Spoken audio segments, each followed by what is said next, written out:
From being crowned the GOAT of surfing to being a 50-something Olympian with a career spanning decades. Here's why Kelly Slater's talking about retirement if he makes the next Olympics. First of all, can we agree that there's no one like him? Slater's an absolute legend in the world of surfing. As a professional surfer from the United States, he's won an incredible 11 World Surf League championships, a record that some say will never be beaten. Now, the world champion who was a reserve at Tokyo 2020 and 2021 wants one last chance to qualify for the Olympics to round off his illustrious career. Throughout his career, Slater has had some incredible highs. I mean, it's no small feat to keep winning for the next 2 decades. He's also known for his incredible performances at iconic surf breaks around the world, like Pipeline in Hawaii and Teahupo'o in Tahiti. But it was only recently that he got a taste of Olympic glory, when he competed in the first ever surfing event at the 2020 Summer Olympics in Tokyo, Japan. And even though he didn't win a medal, it was an incredible achievement for him to be there representing his country. What's more incredible? That he won his first championship at the age of 20 back in 1992. Some of you weren't even born then. He then added another 10 titles throughout the next decades. Slater recently won the Pipeline Masters in Hawaii, and he's currently ranked 16th in the world now. The Olympic surfing sport will take place in Tahiti at the renowned Teahupo'o break. As part of his record-breaking 56 victories on the championship tour, Slater's won the World Surf League stop in Tahiti 5 times. So he'll be one of the favorites in the heavy barreling wave if he's selected to compete for the United States next year. I don't know about you, but for me, surfing's hard to imagine without this guy. And after dominating the sport for more than 3 decades, the 11-time world champion finds it difficult to imagine his life without surfing. Slater's retirement has been a hot topic of discussion like Tom Brady's. And now a lot of people are discussing Kelly's eventual curtain fall. But Slater isn't saying much, and it seems he'll simply retire when he's ready to do so. In a recent interview, Slater said, "If I make the Olympics, I'll retire at the Olympics." So the upcoming Paris 2024 games are kind of bittersweet for all of us fans. It makes sense that this decision's coming now. I mean, Slater's 51 years old, and lately, that's beginning to show. Really goes to show you that age isn't kind to anyone, not even the GOAT of surfing. Also, Kelly says his competitive flame's been more of a spark lately, which seems to indicate that the fire burning inside of him is starting to die down. And apparently, that's been going on for a while now. This should come as no surprise to anyone, considering Slater burst onto the scene in the 1990s, winning 6 world championships in 7 years, before dropping off the podium for the following 5 years. Then, in the mid-2000s, Kelly surged back to take home 5 more world championships over a 7-year period, cementing his status as the best competitive surfer of all time, according to the World Surf League. League announcer Ross Williams once remarked, "Kelly's been on tour for 100 years and has 1,000,000 wins." You can't deny there's some truth there. So yes, it's been a long time coming, and what a send-off it'll be for the legend on the Olympic stage.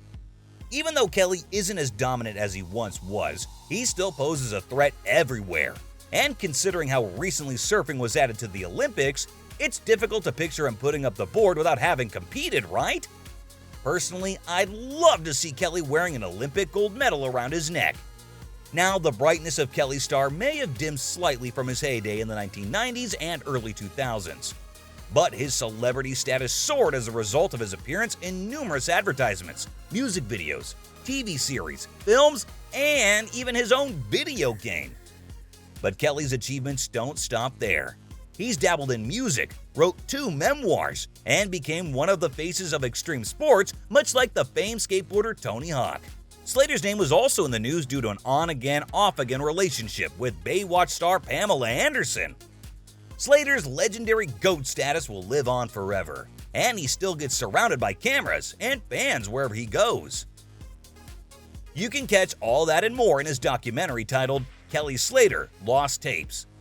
Fans have expressed their admiration for his skills, competitive drive, and his impact on the sport of surfing as a whole.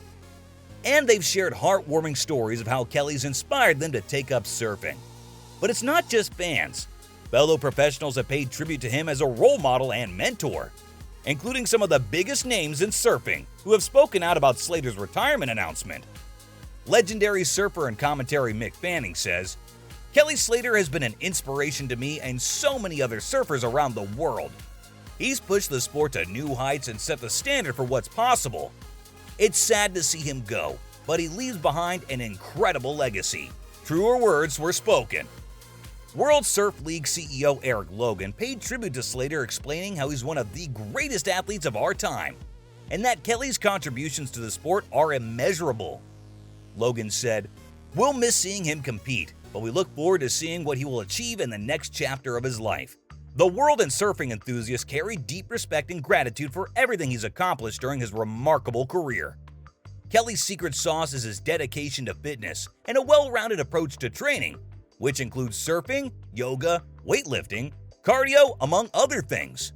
Kelly's also been a proponent of a healthy diet and lifestyle. To help him stay focused and motivated, he uses meditation and visualization techniques.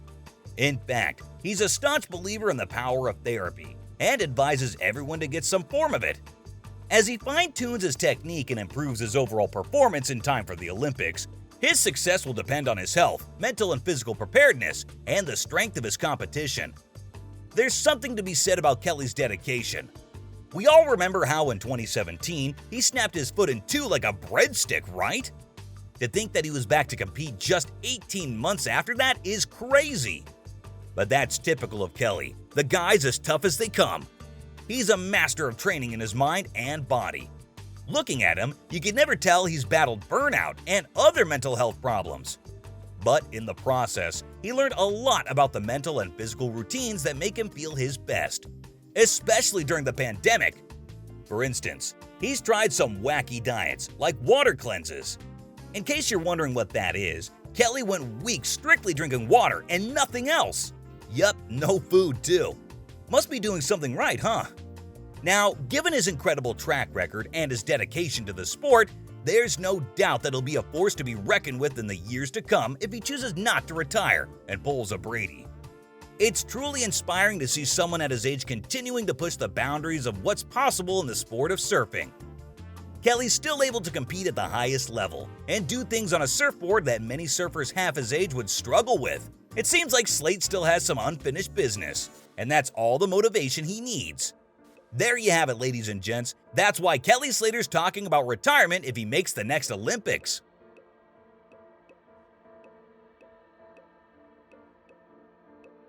Realistically, I've been waiting for this moment since like 2005. We weren't in a hurry. We could have put out an inferior wave years ago. I'm glad we waited all that time to